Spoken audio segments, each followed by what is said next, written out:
अपने कार्यालय में निर्धारित समय से 10 मिनट पहले पहुंचने के बाद खुद ही झाड़ू लगाकर कार्यालय को साफ करने वाले आईएएस अफसर डॉक्टर अजय शंकर पांडे एक बार फिर सुर्खियों में हैं। देश की आजादी के बाद अब तक प्रदेश के किसी भी राजस्व न्यायालय के आदेश में संस्कृत का उपयोग नहीं किया गया। डॉक्टर अजय शंकर पांडे ने देश की आजादी के अग्रदूत जनपद में पहली बार किसी भी फैसले को संस्कृत में लिखा है। इससे पहले सभी निर्णय अंग्रेजी, हिंदी और उर्दू भाषा में ही लिखे गए। ऐसा पहली बार हुआ है कि जब फैसला संस्कृत में लिखा गया। मंडलायुक्त ने दोनों निर्णयों को संस्कृत भाषा में लिखा और फिर अधिवक्ताओं को हिंदी में इसका अर्थ बताया।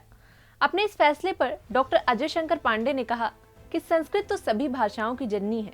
अधिकांश लोगों की धारणा है कि संस्कृत कठिन भाषा है, जबकि यह एक वैज्ञानिक भाषा है। गणित के बाद सबसे उपयुक्त तो संस्कृत भाषा को ही माना गया है। शिक्षण काल में संस्कृत विषय में पढ़ाई की थी। दोनों निर्णय संस्कृत भाषा में देने का उद्देश्य इस भाषा के प्रति लोगों को आकर्षित करना भी है। मंडलायुक्त का संस्कृत भाषा को सम्मान दिलाने का ये कदम काफी सराहनीय है। आज देश और राज्य में संस्कृत सिर्फ शिक्षा और धार्मिक अनुष्ठान या समिति पाठ्यक्रम तक सिमट कर रह गई है। साल 2011 के जनगणना के आंकड़ों के हिसाब से मात्र 24,821 लोगों ने संस्कृत को अपनी मातृभाषा बताया है।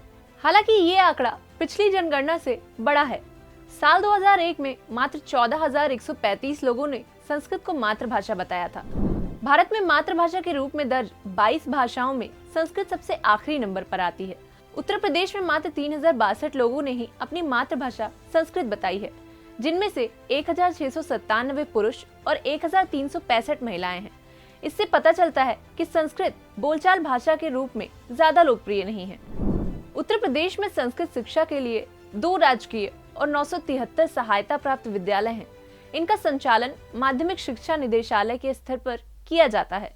माध्यमिक संस्कृत शिक्षा कल्याण समिति के आंकड़ों के अनुसार प्रदेश में 973 में से प्राचार्य के 604 पद खाली हैं।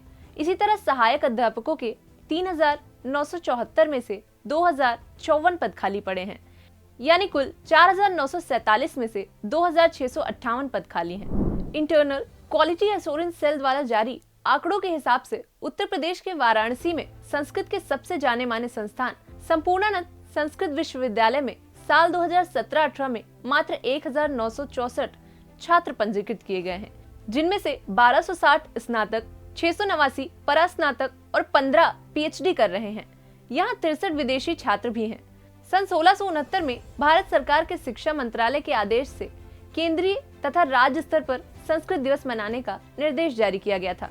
तब से संपूर्ण भारत में संस्कृत दिवस श्रावण पूर्णिमा के दिन मनाया जाता है, तो वहीं विश्व संस्कृत दिवस 22 अगस्त को मनाया जाता है। भारत के संविधान की 8वीं अनुसूची में 22 भाषाएं शामिल हैं, जिनमें से संस्कृत को शास्त्रीय भाषा का दर्जा दिया गया है। इसी के साथ आपके जीवन में संस्कृत भाषा कितनी महत्वपूर्ण है, हमें कमेंट बॉक्स में जरूर बताएं। और ऐसी ही तमाम जानकारियों के लिए देखते रहें बातें यूपी की।